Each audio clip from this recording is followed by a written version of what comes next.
Ilan lamang sa mga bahagi ng Biblia ang kasing ikli, pero kasing nakakabahala ng mga talatang binabanggit ang mga Nephilim, mga higanteng nilalang na ayon sa sinaunang tradisyon, namuhay kasama ng mga tao at nakaimpluwensya sa sinaunang sibilisasyon bago ang malaking baha. Karamihan sa mga mambabasa ay dumadaan lang sa mga talatang ito at agad na kinakalimutan ang mga ito. Pero may ilan na mas nag-uusisa. May ilan na nagtatanong ng mga bagay na kadalasang iniiwasan ng iba. Nakikita nila ang mga detalye na hindi karaniwang nababanggit sa mga sermon sa simbahan. At isa sa mga tanong na madalas hindi napapansin at isa rin sa mga pinaka-nakakagambala ay ito. Kung ang mga higanting ito ay totoong umiiral noon, ibig bang sabihin may mga babaeng higante rin? May ebidensya ba ng mga tinatawag na babaeng Nephilim? Bakit hindi sila nababanggit sa mga karaniwang kwento o kahit sa pinakamatapang na pahayag ng pangunahing arkeolohiya? Sa episode na ito, susundan natin ang mga lumang tinagong landas, ipinagbabawal na aklat at mga ebidensyang binaliwala ng ilan upang tuklasin kung ang mga dambuhalang babae ay talagang nabuhay noon. At kung totoo nga sila, maaari nitong lubos na baguhin ang pananaw natin sa impluensya ng mga nilalang na ito sa pinakamaagang yugto ng kasaysayan ng sangkatauhan bago pa ang baha. Ang ideyang ito ay nagsindi ng maiinit na talakayan sa pagitan ng mga palaisip at mga iskolar. Kaya ito'y itinuturing na isa sa pinakakapanapanabik at pinakakontrobersyal na paksa sa kasaysayang biblikal. Ang misteryosong Nephilim ay pumupukaw ng pagtataka at pagkalito, at maraming tao ang gustong malaman kung ano ang kapaligirang kinalakhan ng mga kakaibang nilalang na ito. Ayon sa Biblia, ang Nephilim ay lahi ng mga higante na isinilang mula sa pagsasama ng mga nilalang mula sa langit na kadalasang tinatawag na mga higante, bumagsak na anghel o mga tagapagmasid, watchers, at mga babaeng tao. Ang kwentong ito ay malinaw na nakasaad sa Genesis Kabanata 6 at nabanggit din sa Aklat ni Judas. Dahil dito, maraming tanong ang lumitaw at isa sa mga ito ang lalong naging usap-usapan nitong mga huling taon. Mayroon bang babaeng higante? Posible kayang may mga dambuhalang babae na namuhay sa tabi ng mga lalaking higante noon? Ang tanong na ito ay lalong nagiging mahalaga kapag napansin nating sa halos lahat ng sinaunang kasulatan, kasama na ang Biblia at mga hindi kanonikal na aklat. Ang mga higante ay palaging inilalarawan bilang mga lalaki. At sa mga alamat ng maraming sinaunang sibilisasyon, kapag may binabanggit na napakalalaking nilalang, halos palaging lalaki ang mga ito. Samantalang ang mga babaeng higante ay bihirang kung meron man maisama sa mga kwento. Dahil dito nananatiling palaisipan sa mga mananaliksik at mahilig sa alamat ang posibilidad ng mga babaeng higante. Ang posibleng pag-iral nila ay isa sa pinakamalalaking tanong na hindi pa rin nasasagot at patuloy na kinagigiliwan ng mga nag-aaral ng banal na kasulatan at ng mga nahuhumaling sa sinaunang mitolohiya. Ang kawalan ng mga babaeng higante sa mga banal na teksto at tradisyonal na kwento ay lalong nagpapalabo sa paksa. Maraming tao ang nagtatanong, ang katahimikang ito ba ay patunay na hindi talaga sila umiral? O posibleng sadyang hindi sila isinama ng mga sinaunang manunulat marahil dahil sa kultura nila o sa kahulugan ng mga babaeng ito? Ayon sa ilan, ang kawalan ng malinaw na pagbanggit ng babaeng higante ay refleksyon lamang ng estilo ng panulat noong unang panahon na nakatuon sa mga lalaking tauhan. Ipinapakita ang mga higante bilang lalaki upang umangkop sa simbolismo o mga huwaran ng mitolohiya. Pero para sa iba, ang katahimikan ukol sa mga babaeng higante ay maaaring may mas malalim na kahulugan, maaaring senyales na hindi talaga sila umiral. Sa halip na linawin ang issue, Lalo lang nitong pinapalalim ang kuryosidad, lalo na sa mga nagbabasa ng Biblia, mga estudyante ng teolohiya, at sa mga gustong tuklasin ang mga natatagong bahagi ng kasulatan. Sa paglipas ng panahon, ang misteryo tungkol sa Nephilim at kung nagkaroon nga ba sila ng babaeng kapareha ay naging ugat ng samut-saring interpretasyon. May mga mapanuring pananaw na konserbatibo at mayroon ding matapang at haka-haka lamang. Ngunit ang lahat ng ito ay may layuning bigyang linaw kung ano nga ba ang maaaring nangyari noong mga sinaunang araw ng sangkatauhan. Dahil sa lawak ng paksang ito, wala pang malinaw na katotohanan o konkretong ebidensya na makakapagpatunay o makakapagpabulaan sa pag-iral ng mga babaeng higante. Ang meron lang tayo ay iba't ibang teorya at paliwanag na batay sa sinaunang teksto at interpretasyong teolohikal na sinusubukang ipaliwanag ang mga nilalang na ito. Isang madalas pag-usapang ideya tungkol sa babaeng higante ay nakaangkla sa paniniwalang ang mga Nephilim ay hindi ganap na tao kundi mga hybrid, isinilang mula sa mga bumagsak na anghel at mga babaeng tao. Kung totoo ito, posibleng ang nagkaroon ng mga babaeng Nephilim. Pero paano nga ba sila nabuo at anong papel ang ginampanan nila sa mga kwento tungkol sa Nephilim? Para masagot ito, kailangang pag-aralan ang iba't ibang pananaw tungkol sa ideya ng mga babaeng higante. Isang malawak na tanggap na teorya ang nagsasabing ang mga Nephilim ay hindi lang basta matatangkad na tao, kundi mga hybrid na nilalang, supling ng magkaibang uri na may kakaibang katangiang ginawang napakalaki nila sa laki at natatangi sa likas na anyo. Ayon sa ganitong pananaw, ang mga Nephilim ay namuhay ng mas matagal kaysa sa karaniwang tao noong sinaunang panahon. Sa mga lumang ulat, ang buhay ng mga tao noon ay umaabot sa 500 hanggang 900 taon. Ang mga tanyag na tauhan sa Biblia tulad ni Matusalem na sinasabing nabuhay ng 969 na taon at si Noe na umabot ng 950 taon ay halimbawa nito. Batay sa ideyang ito, may mga naniniwalang ang Nephilim ay may mas maunlad na anyong pisikal na nagbigay sa kanila ng mahabang buhay, mas mahaba pa sa karaniwang tao.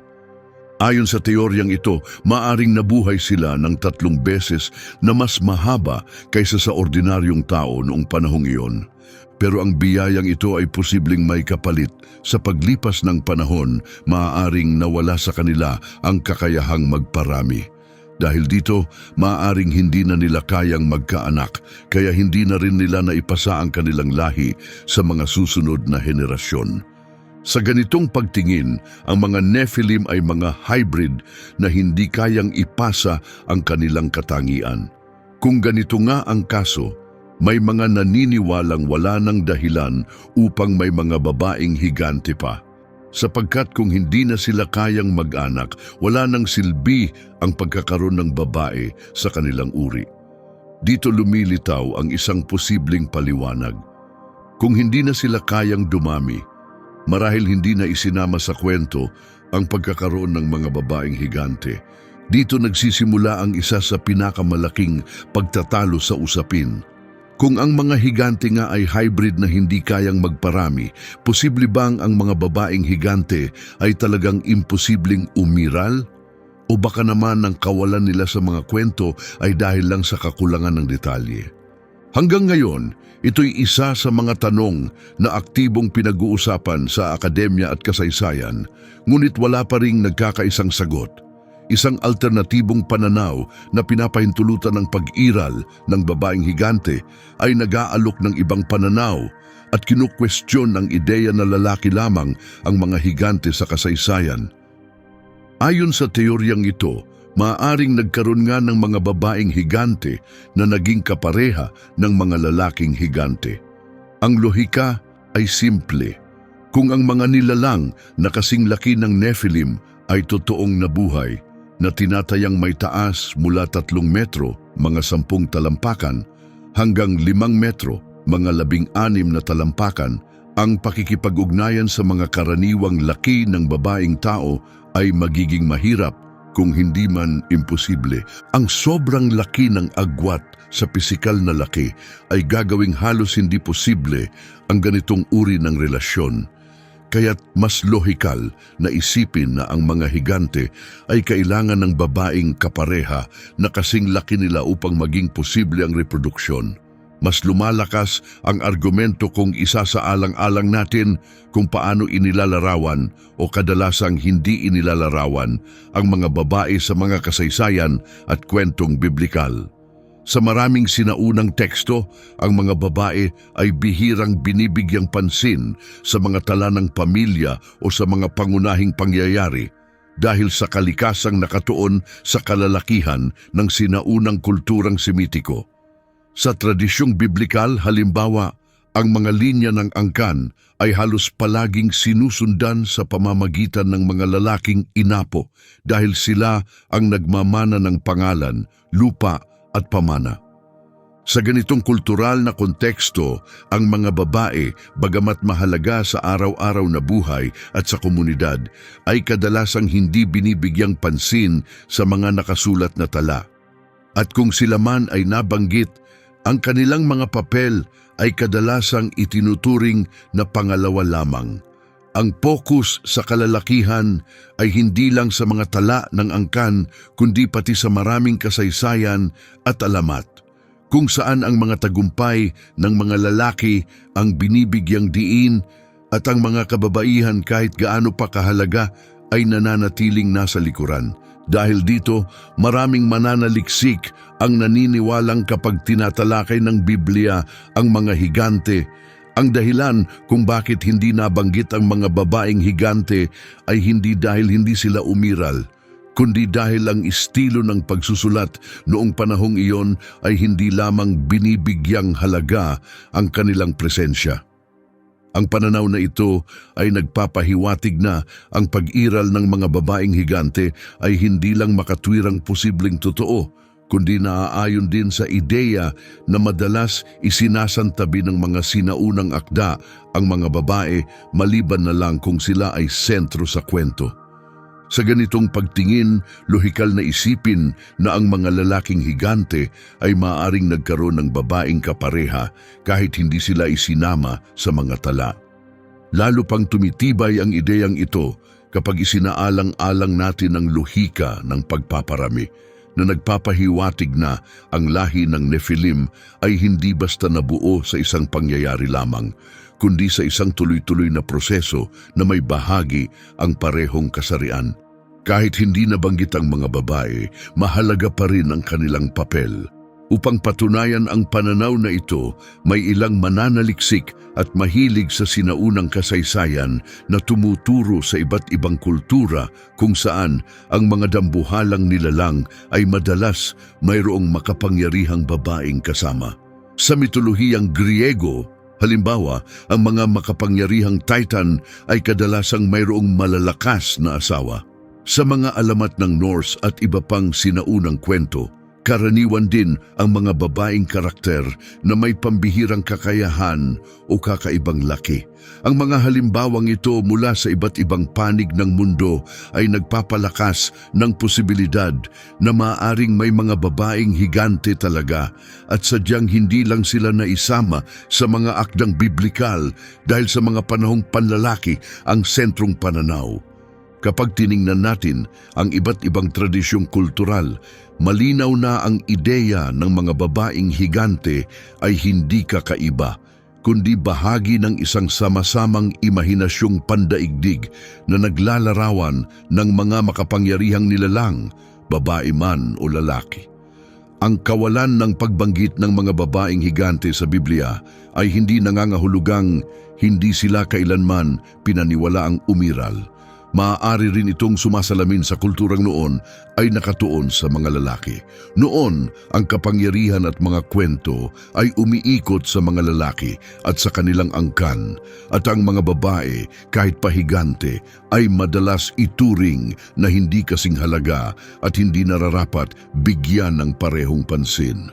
Maari rin itong tingnan bilang paraan ng pagpapanatili ng sistemang panlalaki kung saan ang pamana at apelyido ay ipinapasa lamang sa pamamagitan ng mga lalaki.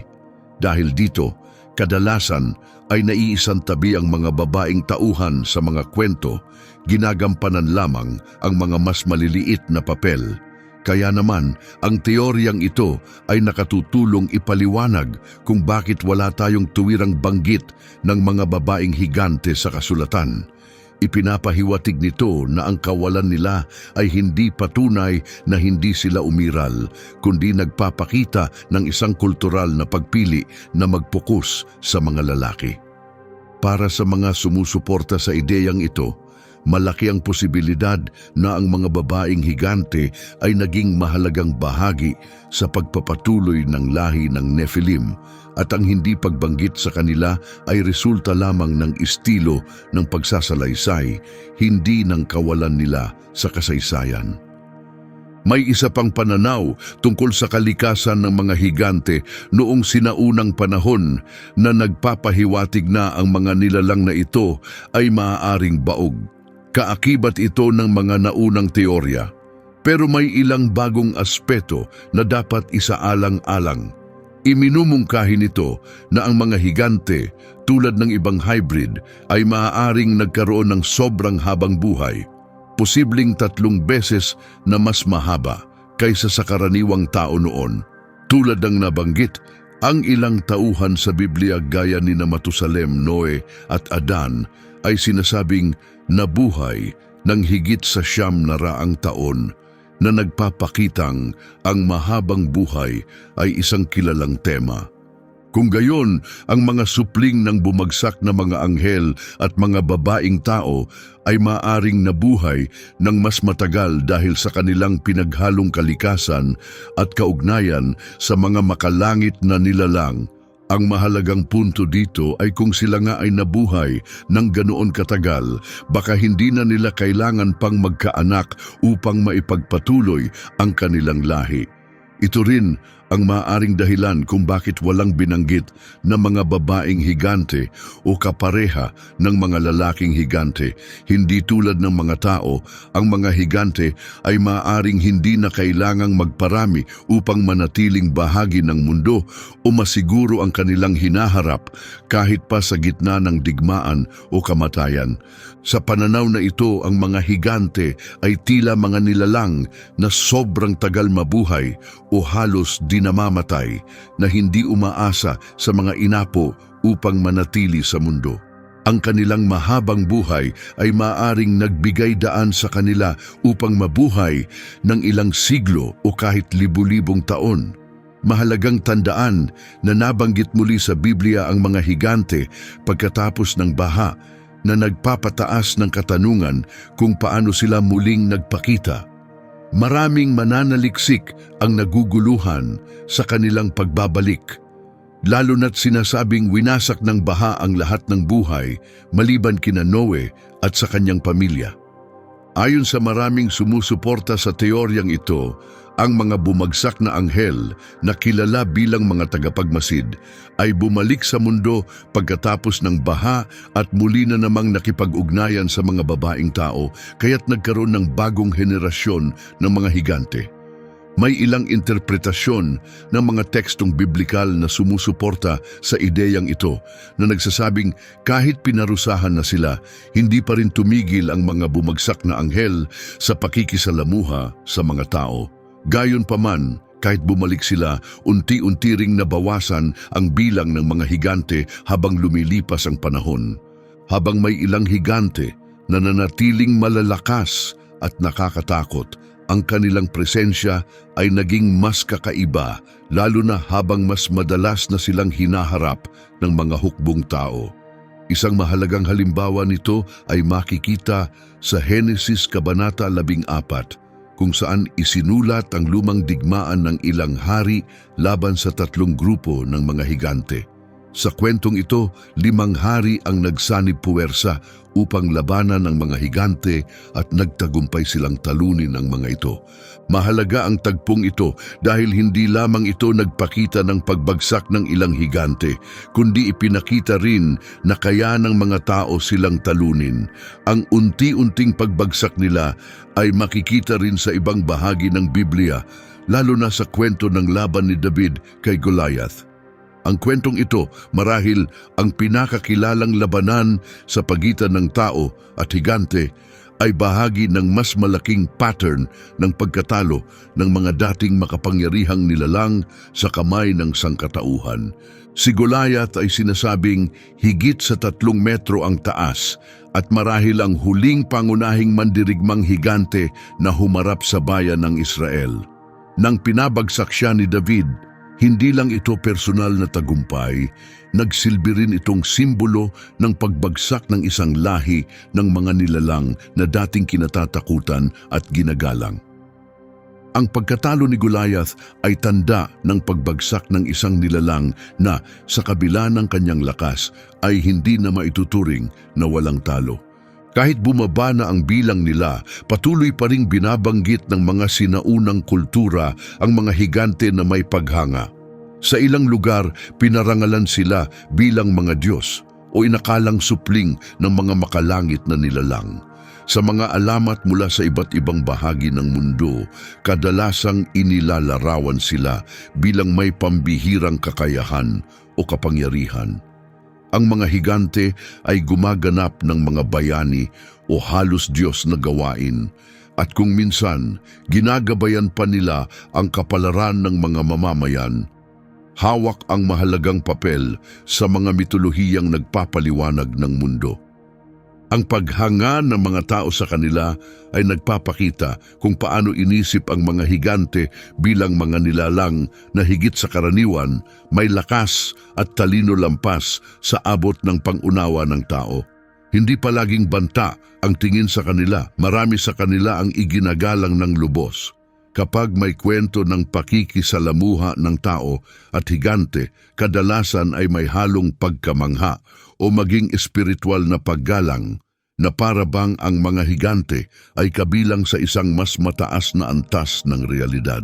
Sa mitolohiyang Griego, isinasalaysay ng Titanomachi ang matitinding labanan sa pagitan ng mga Diyos at mga Titan na nagpapakita ng banggaan ng iba't ibang makalangit na kapangyarihan. Sa parehong paraan, ang mga kwento sa Biblia tungkol sa mga anak ng Diyos at mga anak na babae ng tao ay nagpapakita ng mahiwagang ugnayan ng tao at mga makapangyarihang nilalang. Ang mga kwentong ito ay pinagsasama ang tema ng kapangyarihan, hiwaga at mga bagay na mas mataas sa pangkaraniwang buhay. Ngunit habang lumilipas ang panahon, unti-unting nawala ang mga higante sa alaala ng kasaysayan at mga kwento. Gayunpaman, hindi agad-agad nangyari ang pagkawala nila. Isa itong mabagal na proseso na sumasalamin sa pagtatapos ng isang panahon kung kailan ang mga nilalang na ito ay laman ng isipan at kwento ng maraming kultura. Habang paulit-ulit silang natatalo at unti-unting nawawala ang kanilang lahi, ang mga lahing sinasabing minsang binubuo ng mga dambuhalang nilalang, isang bagong yugto ng kasaysayan ang nagsimula. Ang unti-unting paglaho ng mga higante ay maaaring tingnan bilang simbolo ng pagsulong ng mga sibilisasyon, habang ang mga dating kinatatakutan ay naisantabi, nakalimutan o naging bahagi na lang ng alamat. Pero ang unti-unting pagbagsak na ito ay hindi nangangahulugang hindi sila kayang talunin. Bagamat kilala sa lakas, tulad ng kwento ni David at Goliath, ipinapakita rin sa mga ito na ang mga higante ay may kahinaan. Gaano man sila kalakas, maaari pa rin silang mapabagsak. Sa katunayan, maraming eksperto ang naniniwala na ang mga labanang ito ay hindi lang pisikal, kundi mga metapora rin. Ang laban ng tao at higante ay kumakatawan sa banggaan ng kabutihan at kasamaan. Sa pagbagsak ng mga higante at pag-angat ng mga tagapagtanggol ng tao, malinaw ang mensahe. Ang tapang at pananampalataya ay kayang daigin ang matinding balakid. Ang mga kwentong ito ay nagbibigay sa atin ng puwang para pag-isipan pa ng mas malalim ang papel ng mga higante sa sinaunang mundo, lalo na ang koneksyon nila sa mga babae. May ilang lumang kwento na nagsasabing ang mga higante sa ilang pagkakataon ay nakipag-ugnayan sa mga babae kaya't nagkaroon ng mga supling na may halong dugo. Pero ang paksa ng mga babaeng higante, mga higanteng babae, ay bihirang lumitaw. Sa karamihan ng sinaunang sulat, kabilang na ang Biblia, ang focus ay halos palaging nasa mga lalaking higante. Ang kawalan ng mga babaeng tauhan sa mga kwentong ito ay kapansin-pansin. Maaaring ito ay sinadyang pagkaligta, bunga ng pananaw na nakatuon lamang sa kalalakihan noong panahong iyon. Sa maraming sinaunang kultura, ang mga babae ay madalas na hindi isinama sa mga dakilang kwento, lalo na sa mga mitolohiya at kwentong bayani. Pero dapat itanong, ang kawalan ba nila sa mga salaysay ay patunay na hindi sila umiral o nagpapakita lang ba ito ng pagkiling sa paraan ng pagkukwento? Dahil walang malinaw na ebidensya, hindi natin masasabing tiyak na wala talagang mga babaeng higante noon. Para lubos na maunawaan ang paksang ito, hindi sapat ang simpleng pagbabasa ng sinaunang teksto. Kailangan din nating isaalang-alang ang konteksto ng kultura, lipunan at kasaysayang nakaimpluwensya sa mga ito. Umiiral man o hindi ang mga babaeng higante, ito ay nananatiling bukas na tanong na patuloy na pinag-aaralan ng mga mananaliksik, mga eskolar ng relihiyon at mga mahilig sa sinaunang alamat. May mga nagsasabi rin na ang ugnayan sa pagitan ng mga higante at tao ay hindi palaging mapanganib. Maaaring nagkaroon ng panahon ng kapayapaan o maging ng pagsasanib, kung saan ang mga tao at higante ay nagkaroon ng ugnayan at bumuo ng mga bagong lahi. May iba pang ideya na nagsasabing ang mga higante ay talagang mga hybrid, mga supling ng mga Diyos o nilalang mula sa langit at mga tao. Lumilitaw ang ideyang ito sa ilang mitolohiya at siya ring focus ng maraming pag-aaral sa iba't ibang larangan. Ngayon, nais naming malaman ang opinyon mo. Naniniwala ka ba sa mga lumang kwento tungkol sa mga higante? Posible kayang may mga babaeng higante na naging bahagi sa paghubog ng mga sinaunang lipunan? O mas naniniwala ka bang ang mga higante ay halo ng makalangit at makataong nilalang na hindi ganap na isa o ang isa pa? Gusto naming marinig ang iyong saloobin at opinyon sa kapanapanabik na paksang ito. Huwag mahiyang magkomento at ibahagi ang iyong pananaw sa ibaba. Kung ang paglalakbay na ito tungkol sa sinaunang mga higante na hango sa kasulatan at mga alamat ay nakapagpalalim ng iyong pag-unawa o nagpasiklab ng bagong kuryosidad, huwag kalimutang ipakita ang suporta sa pamamagitan ng pag-like at pag-share ng video na ito. Sa ganitong paraan, makakatulong kang maikalat ang makapangyarihang ideyang ito sa iba pa na maaring matagpuan itong kapanapanabik rin. At siyempre, manatiling konektado sa amin. Ang susunod naming episode na matatagpuan mo sa dulo ng video na ito ay puno ng bagong pananaw at sariwang teorya. Maraming salamat sa pagsama sa amin sa paglalakbay na ito at hanggang sa muli.